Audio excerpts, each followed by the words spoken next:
Bienvenido, mi nombre es Bernardino Ortiz. Continuamos con la clase de Biología 1, la clase sexta, que trata sobre la célula. Las células son la unidad mínima de vida de todos los seres vivos. Todos los seres vivos estamos constituidos por lo menos por una o más células. La célula desde el siglo XIX ha tenido una preponderancia en la investigación, como lo demuestran estos dibujos de uno de los creadores de la teoría celular, dibujos que datan de 1839. Los organismos podemos decir que son procariotes y eucariotes, dependiendo del tipo de célula que tengan. Aquí tenemos organismos unicelulares eucariontes, constituidos todos ellos por la presencia de un núcleo celular. Los animales estamos constituidos por muchos tipos de células altamente especializadas. Aquí tenemos alguna célula del útero, observada con microscopio electrónico. También tenemos los conspicuos hongos, en este caso la levadura del pan, también observada con microscopio electrónico. Acá tenemos una célula altamente especializada, los eritrocitos humanos. Son células anucleadas, caracterizadas precisamente por la ausencia de núcleo para aumentar más su superficie y con ello lograr un mejor intercambio de gases, oxígeno y CO2. Hay células altamente especializadas como la neurona, que tiene dendritas con las cuales se unen con otras neuronas, logrando hacer más efectiva la transmisión del impulso nervioso. Hay otras que cumplen funciones altamente especializadas, como los macrófagos, en este caso un macrófago humano, destruyendo células bacterianas. Son células defensivas. Y tenemos células altamente especializadas, como los óvulos y los espermatozoides, especializados en la reproducción sexual. En el caso de los procariotes, el caso bacteria, tenemos que ellos no tienen reproducción sexual, simple y sencillamente se dividen por fisión binaria, como en esta fotografía observamos. La pregunta es: ¿por qué las células son tan pequeñas? Esa es una cuestión muy intrigante, porque a simple vista no es posible ver las células. Pues todo se basa precisamente en que las células, al ser más pequeñas, tienen una mayor superficie con respecto a su volumen, lo cual facilita precisamente que haya un mayor intercambio de sustancias nutritivas, por ejemplo, con el ambiente, o de llevar mensajes a la membrana celular. Todas las células tienen las siguientes características. Tienen ADN como material genético, el ADN codifica para proteínas, todas poseen membrana plasmática que permite la comunicación con el exterior o, si es el caso, con otras células. Todos contienen un citoplasma y en el citoplasma están contenidos los ribosomas, especializados estos organelos en la producción de proteínas. Precisamente la pequeñez de las células ha impedido que a simple vista, comentábamos antes, sean vistas. Aquí tenemos en esta figura de qué manera podemos observar el mundo físico. Sin embargo, apenas alcanzamos a ver quizás el huevo de un anfibio, pero con la ayuda de los microscopios entramos a un mundo microscópico precisamente que ya no es posible observar a simple vista. Tenemos el microscopio óptico y tenemos el microscopio electrónico, que confiere un mayor acercamiento al mundo microscópico, logrando ver incluso moléculas o virus.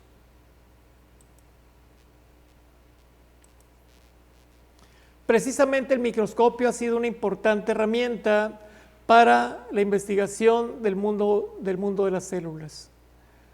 Todo empezó con un vendedor de telas, Anton von Leeuwenhoek, que en sus ratos libres, además de examinar con este microscopio de su construcción los tejidos que vendía, se dedicó a observar algunos fluidos corporales de su persona y también del medio, al que les llamó Animalunculus.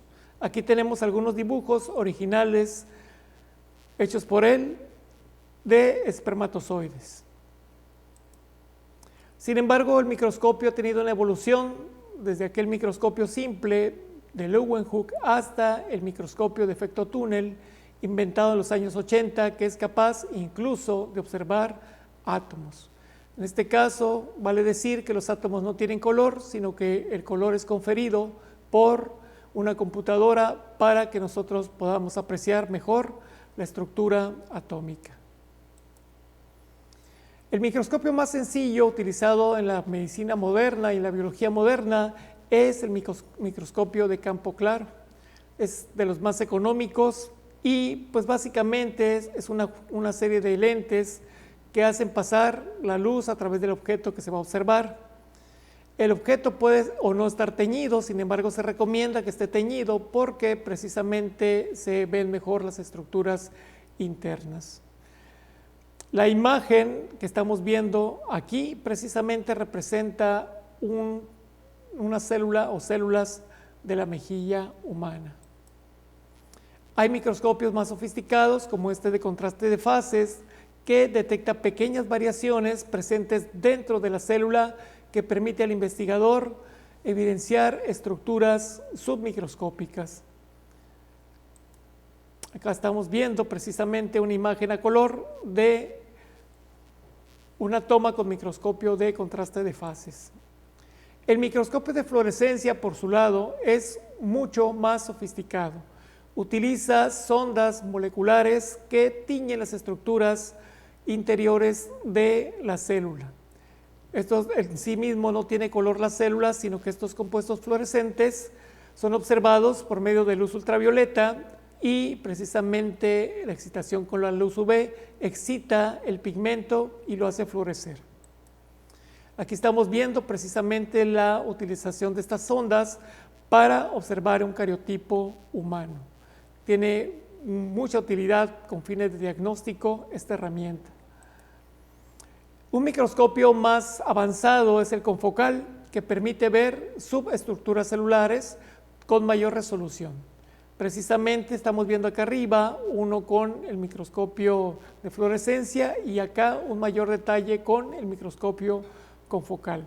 Obviamente es un microscopio más caro. Pero el más caro y el que da mejor detalle de todo es el microscopio electrónico. Hay diferentes tipos de microscopio electrónico y precisamente unas de electrones baña las imágenes y los colores son producidos con ayuda de una computadora que le da un falso color a las estructuras para poder observarlas mejor. Con este microscopio comentábamos antes que es incluso posible detectar virus en una muestra. Vamos a hablar ahora de la teoría celular.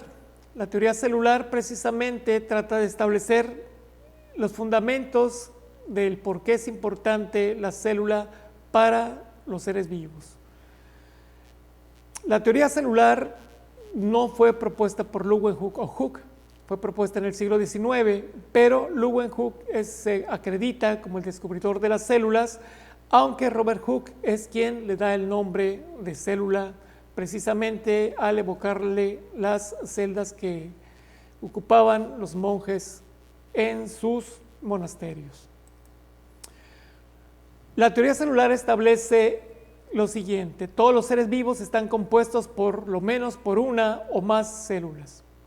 Son las unidades mínimas de vida.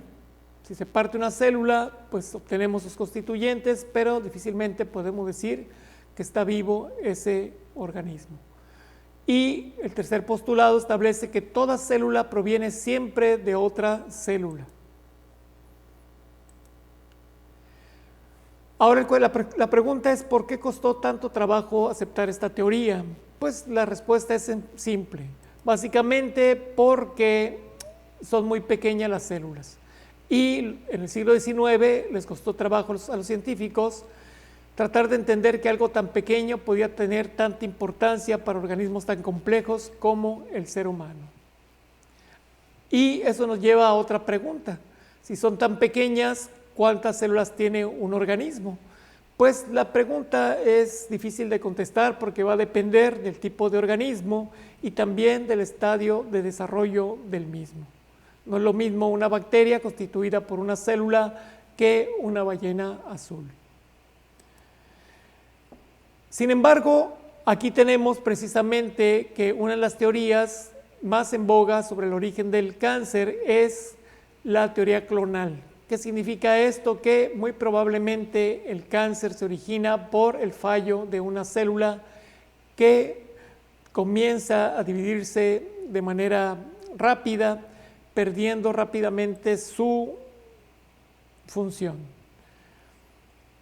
Tipo de células. Básicamente tenemos las células procariotas y las eucariotas. Las procariotas se caracterizan por ausencia de núcleo y las eucariotas por la presencia de núcleo. Sin embargo, no todos los procariotas son iguales.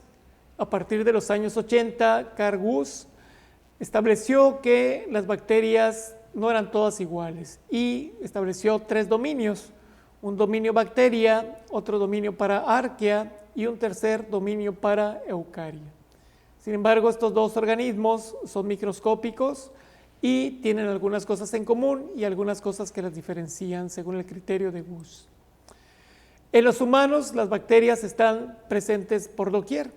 Por más que nos bañemos, nos limpiemos, casi siempre tenemos presencia de bacterias, algunas benéficas, otras patógenas. Se estima, por ejemplo, que un ser humano tiene quizás de 2 a 3 kilos de bacterias en su interior. Muchas de ellas tienen efectos benéficos, como la producción de vitaminas durante la digestión.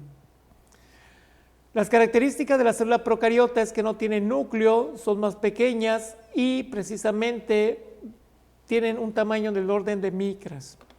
Y tienen básicamente una apariencia de coco, redonditas, en forma de bastones o en forma de sacacorchos o espiroqueta. Aquí estamos viendo una estructura general de la célula procariota.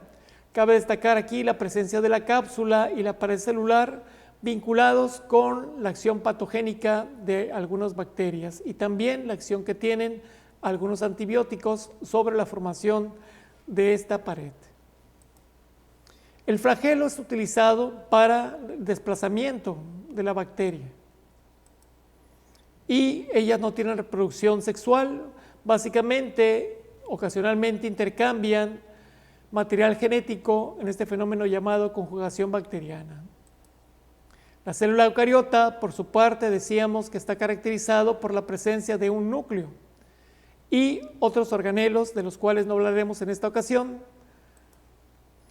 ¿Cómo se originó el núcleo? La teoría más aceptada actualmente es que durante la evolución de la célula hubo una endosimbiosis, es decir, que posiblemente algunas células que originalmente iban a ser fagocitadas, pues simple y sencillamente comenzaron a vivir de alguna manera en el organismo y se convirtieron en simbiontes. La característica básica de los eucariotes es la presencia del núcleo, la mitocondria y el cloroplasto, y el citoesqueleto, que sirve como una especie de estructura. El citoesqueleto está constituido por precisamente proteínas. En promedio, el tamaño de los eucariotes es mayor, varía entre 5 y 100 micras, incluso algunos pueden ser vistos con alguien que posee una buena vista. La ventaja de poseer organelos es que tienen membranas que separan y compartimentalizan a la célula, generando precisamente especializaciones en estas estructuras. Por ejemplo, aquí tenemos la vacuola presente en los vegetales, que aquí estamos viendo que cuando pierde el agua hay un marchitamiento de la planta. Si esta planta en un momento dado se hidrata, la vacuola lo hace y otra vez adquiere la turgencia normal la planta. ¿Cómo se descubrieron algunos de estos organelos? Bueno, pues además del microscopio, en la actualidad se utilizan precisamente la centrífuga, que es capaz de romper a alta velocidad a las células y sacar fracciones para observar precisamente los distintos componentes celulares. Vamos a hablar brevemente de los virus, que no son considerados propiamente células, sino parásitos o partículas obligadas, parásitos obligados que utilizan a los seres vivos para que los reproduzcan. Aquí tenemos que el tamaño, pues generalmente es submicroscópico. En general son más pequeños que las células, aunque hay algunos que son más grandes que las bacterias más pequeñas. Hay de diferentes clases.